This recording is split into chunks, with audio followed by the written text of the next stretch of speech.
Thank you for tuning in. We are bringing you today a social work month treat. We will be going through our 3 hardest ASWB practice mock questions. And this is specifically our 3 hardest questions from Agents of Change exam number 2. So if you are using Agents of Change, this will be those questions from the second exam. If you're not, here is a little preview of some of those questions that are very, very, very tricky and get people a little bit stuck. Before we jump into those 3 questions, though, I do want to say happy Social Work Month. We will be celebrating all month long with a lot of different surprises and fun things over on our social accounts. So check us out on Instagram, Facebook, LinkedIn. We even have just now launched on TikTok. So if you're there, give us a follow and some likes. We have a lot of stuff still going through the end of the month, so check it out there. And also, if you are planning to purchase anything, definitely use our $10 off code and share it with anyone that may find this helpful. The code is SW2024, and it's for any of our products. So that could be the full program, that could be practice exams. Go ahead and check us out at agentsofchangeprep.com. But let's go ahead and jump in. This is just a quick rundown. You will need to know these 3 types of questions and how to approach them on the exam. There's 3 types for any of the different levels of the exam. So bachelor's, master's, and clinical. What differs is how many of these types of questions you will see. Recall is on the master's and clinical level. These are few and far between. These are questions that require you to remember a fact or a concept, and it's really just memorization for our recall. The next level is application questions. These are more tricky because not only do you need to recall the information, but you have to apply it to particularly a case scenario or a real life situation. So you are really taking that information that you already have and putting it into real life situations. And then the third type is the hardest type. We have reasoning questions, and these are the trickiest because you have to engage your critical thinking skills. They're difficult because not only do you need to recall, not only do you need to apply, but you have to synthesize the information. So it's not going to be very clear cut. You're weighing the pros and cons. There might be some gray area here. You might be having to look a little bit closer at the details that are given to you and problem solve. Sometimes ethical dilemmas or some things that are a little bit fuzzy might fall under the reasoning questions. So our first question, that is one of the hardest ones, is question number 1 here. A school social worker is working with a child who has a skin infection that has become progressively worse. The parents have not taken the child for medical treatment and are dismissive of the child's concerns. The child complains of pain and frequently cries due to discomfort. Which of the following actions is most appropriate for the social worker to take in this situation? A, consult with the school nurse and inform the family that further medical attention is necessary because the child is in pain and the condition continues to worsen. B, have the school nurse treat the skin while the child is at school. C, ask the family about their cultural and religious beliefs to determine if that affects their decision to access medical services. Or D, make a CPS referral for medical neglect. So if you are doing this in real time, you might want to pause it here and work through this question, and I will leave a few seconds here before we start breaking it down.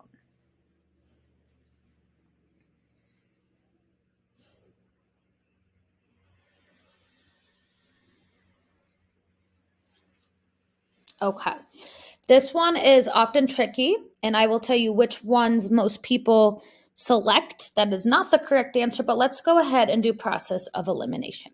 So we are a school social worker, so we know in a school there are multiple players working alongside the child here. And we know that there is a nurse available because that is in some of our answer choices. So we don't have much information about how severe this is. It just says it's become progressively worse. We don't have a time frame here. We don't know what the skin infection is, but we know that the child has not gotten medical care and the child's crying due to discomfort. We also don't know the age of the child. So this is where things are a little bit gray area here. We don't know this information, and we do not want to make any assumptions. What would I immediately rule out here? If I were eliminating, I would rule out C. Ask the family about their cultural and religious beliefs to determine if that affects their decision to access medical services. Has nothing to do with what the question is asking. I do not see anywhere that even says that that is a concern. So that would be a assumption, assuming that there is a cultural or religious belief that is preventing them. That is not addressing the problem. So C is out. What I would also rule out is B, have the school nurse treat the skin while the child is at school. This could get tricky depending on what the school nurse can and cannot treat. We don't know what the condition is. What are they treating with? What if the child needs antibiotics? What if the child needs care that cannot be provided by the school nurse outside of our scope to even do this, right? I would never say, nurse, can you treat this, right? We are not medical professionals. We're not making those calls. So we're down to A, consult with the school nurse, inform the family that further medical attention is needed, or D, make a CPS report for medical neglect. So this is where things get tricky. Do we have enough information yet to make a medical neglect call? I would argue no. So D would be ruled out. This is what most people choose. Most people choose make a CPS report for medical neglect, but that is too soon at this time given the details that we have. So the correct answer here is A, consult with the school nurse and inform the family that further medical attention is necessary because the child is in pain and the condition continues to worsen. Why is this the best answer? Why is this a better answer than calling CPS? Looping in the nurse ensures that the proper experts in that area are going to be informed. We do not have medical knowledge, right? That is outside of our scope. So having the nurse step in is going to be really helpful because they have the medical knowledge. Additionally, by having the nurse come in and say, hey, your child's in pain, the condition's worsening, we think that it is necessary you get further treatment, that's going to engage the family and it provides a chance to educate the family. Like I said, we don't know what the skin infection is. We don't know how severe it is. We don't know the age of the child. Parents might not know. It might not even appear physically to look that bad, right? So we're not going to assume that they are not treating it because they don't want to. We need to consult with the nurse and have a conversation with the family. And it's important that we do this before making a CPS report because we want to make sure that they are given the opportunity to address it. Additionally, this is the most collaborative because we are consulting with the nurse, we're getting parents involved, and we are saying you must take them for further medical attention. It's kind of giving them the option, okay, we've assessed, get them medical attention, and that is where we're meeting them at this point. I would say if they still do not follow up on the recommendation, that would probably move into the warranting a CPS report case there. But as you can see, it's nuanced. We don't have enough information to know the severity, to know the age, to know what's going on, to know how long this has been going on for. So the best answer here is A. And here's the little rationale. The child is experiencing discomfort. The condition is worsening. We don't know how long this has been going on for. It is the responsibility of the social worker to ensure that the child receives the necessary medical attention. So consulting with the school nurse and informing the family about this need is the most appropriate way to address the child's needs and ensure their well-being. Question number 2. This is what I would call a macro level question.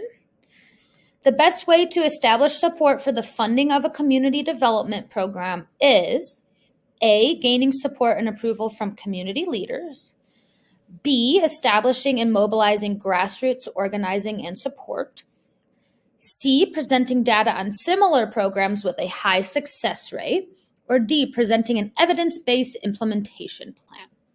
If you're doing this in real time, go ahead and pause it, answer this one, and we will go ahead and break this one down. How do you support funding for a community development program? Best way.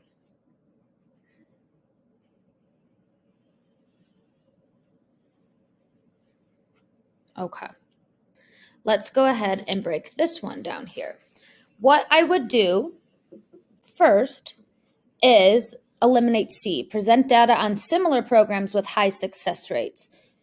That's great, but if people are not bought in, if we don't have the support of the community, why would they care what this data is, right? That might be down the line, but if you just come presenting, hey, here's the data, this worked in other places, but without the buy-in, it's not going to be successful. It's not the best way to do that. So C is out. D, presenting an evidence-based implementation plan. I don't know about you, but as a everyday person, I would zone out. I do not have the level of expertise to be motivated by an evidence-based implementation plan. If I have not even been engaged yet, I don't know why they're doing this. I don't know why it's important. So we are left with answer choices A, gaining support and approval from community leaders, or B, establishing and mobilizing grassroots organizing and support. They're very similar, but one casts a wider net than the other, which should help you make your decision. So the correct answer here is B, establishing and mobilizing grassroots organizing and support. The most common mistake people hear is they go for answer choice A, approval from community leaders. You would do that, but it's not the best way, because part of engaging community leaders would be starting with the grassroots organizing and support, because we want to cast a wide net. First, we want to say, hey, here's what we're planning to do. Let's get as many people in the community to support this, and then we would identify who those community leaders are to leverage. So grassroots organizing, this is a community organizing term. It's going to engage the community members who will directly benefit from this program. And when they're actively involved in advocating, knowing about this program, their voice as a whole is going to be really powerful. So we want to get on the ground, mobilizing those that this program is going to affect first, and establish that, because that is going to get more widespread support than just going to the community leaders. When we just go to the community leaders, we aren't including as many people as we could. So that is why this one's the best. B is best because it leverages the most social capital, which in the long run will probably be most helpful when we're trying to get funding, right? With funding, the more support you have, the better. So the other option A is not necessarily a bad option. It's just not the best option, because it doesn't create the level of community buy-in and support that answer choice B does. Okay. And here we have this. When working with communities, it is important to work alongside the community members and have them become active participants in the community work. It's most likely to be funded when support and action are being taken by those who live and work in the community. Remember, we want the largest level of support we can and whom the issues directly affect. Okay. Question number 3, the last one we will do today. And this is a diagnostic question. This would definitely more fall into a clinical diagnostic question. It's asking you for a DSM diagnosis. A social worker is treating a client whose roommates have expressed concern about recent changes in her behavior. Historically, the client reports low mood and social isolation, as well as a lack of appetite. However, over the past week, the client has experienced an increase in energy, staying up for 15 hours at a time to talk on the phone with a partner, and getting little to no sleep. Based on these symptoms, which of the following is the most appropriate diagnosis for the client? A, major depressive disorder, B, bipolar 1 disorder, C, bipolar 2 disorder, or D, ADHD. So go ahead and pause this and go ahead and use the big key here. Use the clues that you have to come up with a diagnosis.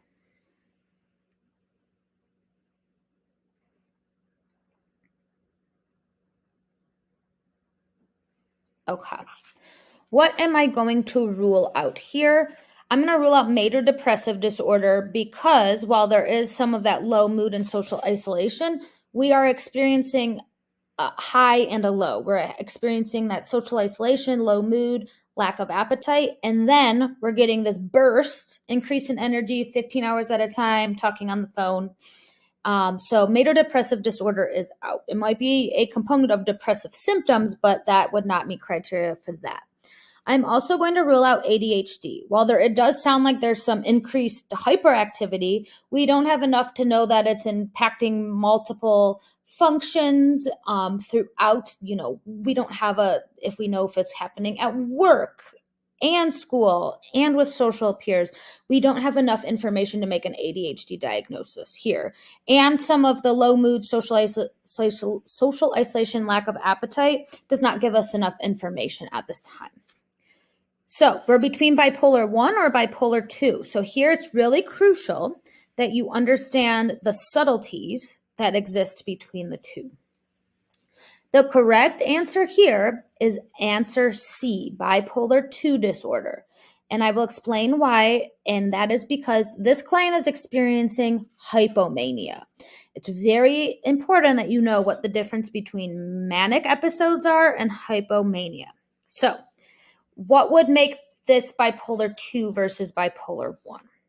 Bipolar 1 is typically when a person has at least one full-blown manic episode, which in this diagnostic criteria usually means that it is so severe that some level of intervention is needed. This is generally hospitalization.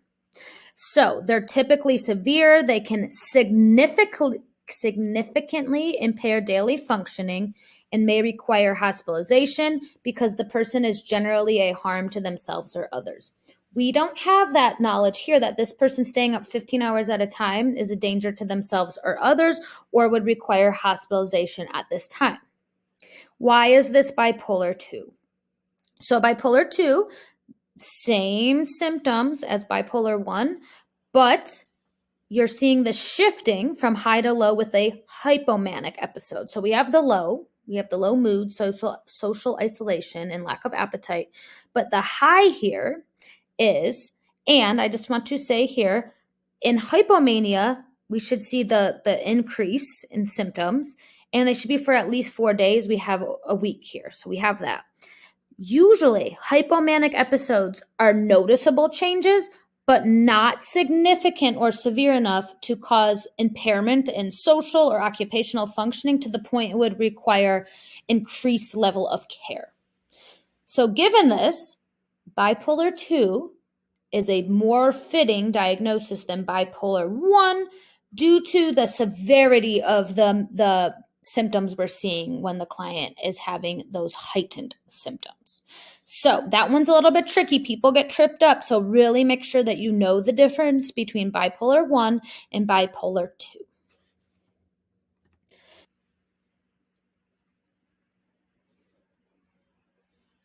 So here's our rationale for this one.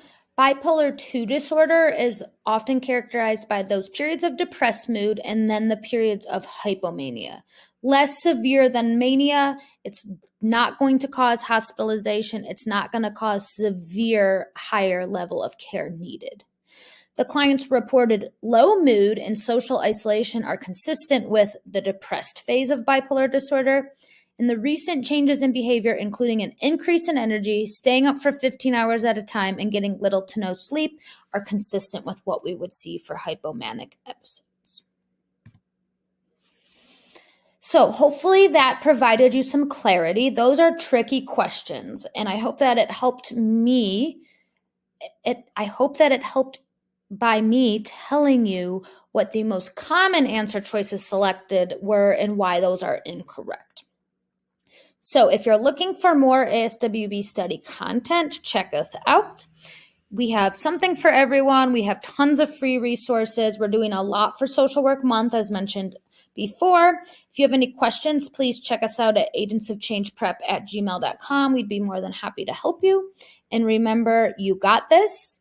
Wherever you are on your studying journey, thank you for trusting in Agents of Change.